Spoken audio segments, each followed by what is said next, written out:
অবশ্যই আপনারা গুরুত্বপূর্ণ ব্যক্তিদের নিরাপত্তাকে সর্বোচ্চ প্রাধান্য দেবেন। তবে দায়িত্ব পালন করতে গিয়ে জনগণ যাতে কোনো রকম রূঢ় ব্যবহারের শিকার না হন সেদিকেও আপনাদেরকে বিশেষভাবে নজর রাখার জন্য আমি আহ্বান করব। একটি গণতান্ত্রিক সরকারের প্রধান হিসাবে রাজধানী ঢাকা এবং ঢাকার বাইরে দেশের প্রত্যন্ত অঞ্চলে প্রায়শই জনসভা এবং বিভিন্ন রাষ্ট্রীয় কর্মসূচিতে অংশগ্রহণ করতে হয়। এই ধরনের অনুষ্ঠানে ব্যাপক জনসমাগমের মধ্যে নিরাপত্তা নিশ্চিত করা কিছুটা জটিল বৈকি।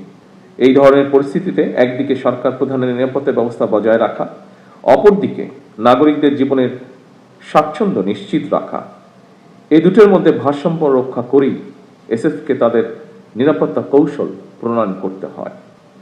আমি মনে করি এই ধরনের পরিস্থিতিতে সুষ্ঠু এবং সমন্বিতভাবে দায়িত্ব পালনের মাধ্যমে এসএসএফ এর কর্মদক্ষতাও প্রতিবাদ হয়ে ওঠে।